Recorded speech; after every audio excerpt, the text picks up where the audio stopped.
Do you like stories where people are fighting back against the evil empire? Do you like sun lasers? Do you like sun lasers that can be channeled around your weapon to essentially be a sun lightsaber? Well, friends, do I have the book for you.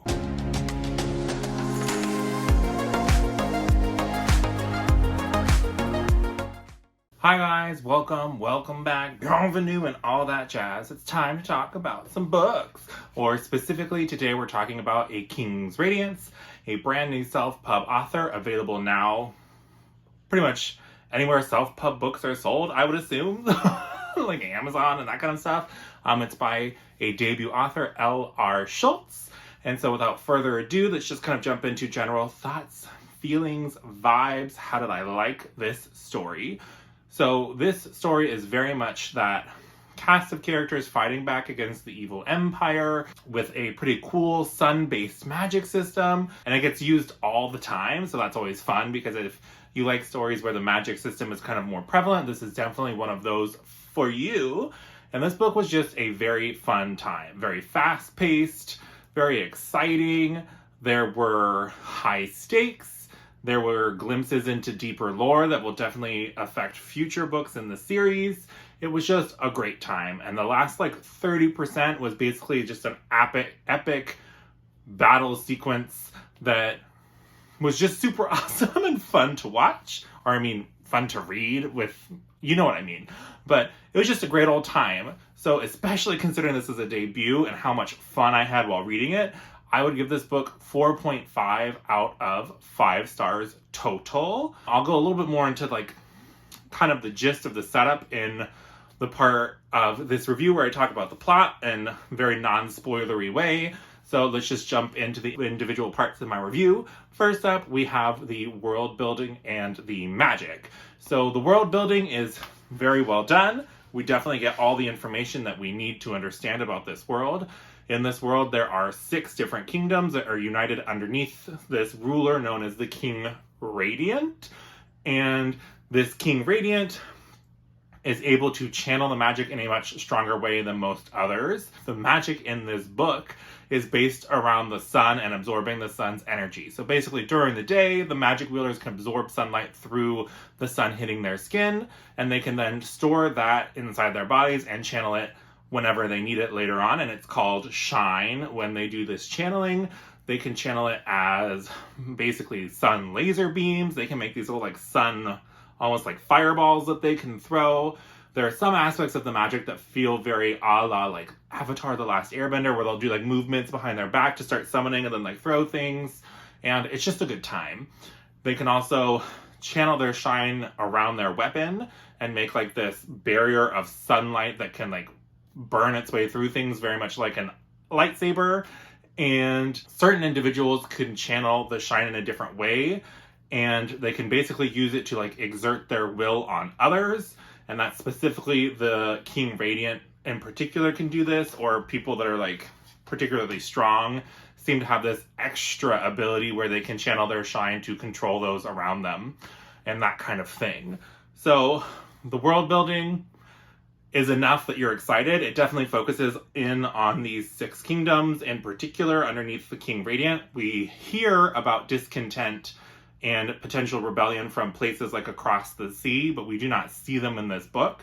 So I think it's kind of the right balance of world building where we are introduced to the magic system and some of the lore elements to get comfortable in this world and know what's going on, and to get some fun glimpses into things that could be important later on, but we're not overwhelmed in book 1. And so with that, I'll dive into part 2 of this review, which is the characters. So this is a multi-point of view story. We have 3 different main points of view from 3 different children of one of the kingdoms of this realm. We have the older brother, Dazen, the sister, whose name is Isha, and then the younger brother's name is Raze. And in the very first chapter of this book, we kind of see these 3 characters get separated because in this world, the ultimate ruler is the King Radiant, and beneath him are his eagles. And they're called that for in-world lore reasons that I'll let you figure out for yourself. But those eagles basically are second only in political power to the King Radiant himself. And so in the very beginning, one of these eagles is visiting this kingdom, and the eagles like to kind of show off and do this political maneuvering with one another where they collect rare people from across the world to have on like display as almost like art pieces in their collection. And so the sister Isha has these purple eyes, and so she's thought to be a mystic. What that is, we don't really know. And she gets taken from their kingdom, and the father and older brother Dazen do nothing to prevent this for fear of the King Radiance retaliation. And so due to that event, Ray's leaves in a rage. The youngest brother leaves because his brother and his dad did nothing to save his sister, and he's determined to learn how to fight and train and all of that kind of stuff so that he can save his sister himself. The sister is taken to the capital city, where she is now basically a slave to be put on display, and then the older brother stays behind learning how to take over from his father. And so that's kind of where our story begins. We have Dazen, the more dutiful son, who is very much one of those like honor-driven characters where he feels like he has these responsibilities that he has to fulfill to his kingdom. We have Isha, who is raised as a slave in captivity and wants nothing more than to escape her captivity and be free once again. And then we have Rays, who leaves to learn how to channel his shine, to be trained to become a warrior so that he can try to save his sister. And that's kind of where the plot starts.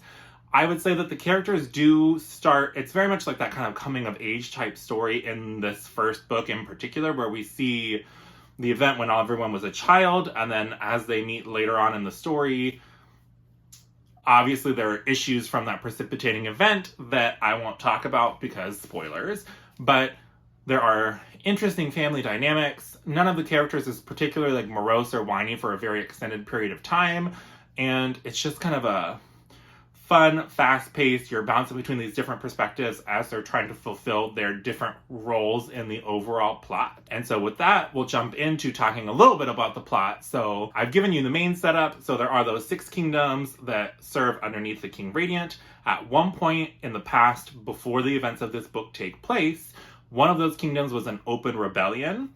And so the King Radiant has this weapon in the main city that is this gigantic black tower through which he can collect people's shine in ways that I won't spoil because it's pretty horrific and fun when you get there.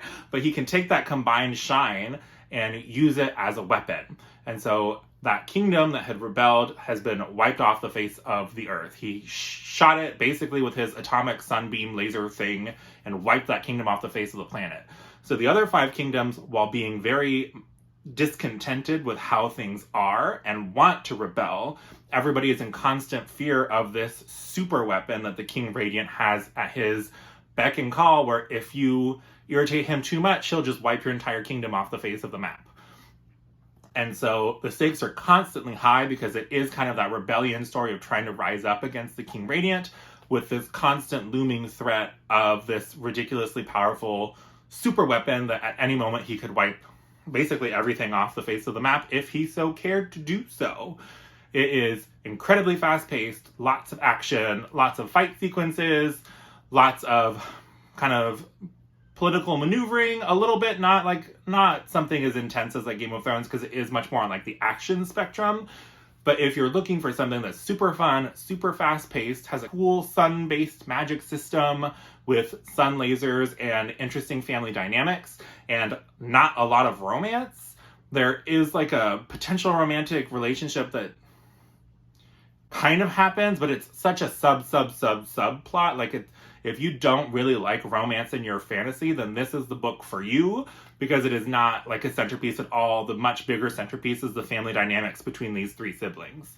And there are political things that have happened, and like, ooh, that's what happened, like fun twists and turns. And there are also big, gigantic sun laser beams of doom and destruction. So what more could you want? I would highly recommend this book if you're looking for a good self-pub, up-and-coming debut fantasy author. You can't go wrong with The King's Radiance by L.R. Schultz. And that's all I have for you today, my friends. If you have read this book or are interested in this book or want to chat more about this book, hop down in those comments down below. I'd love to talk to you about it. And while you're down there, you might as well give this video a like and subscribe if you haven't already to see more bookish stuff like this from moi. Other than that, I hope you have a great rest of your day, and I'll talk to you again soon. Bye!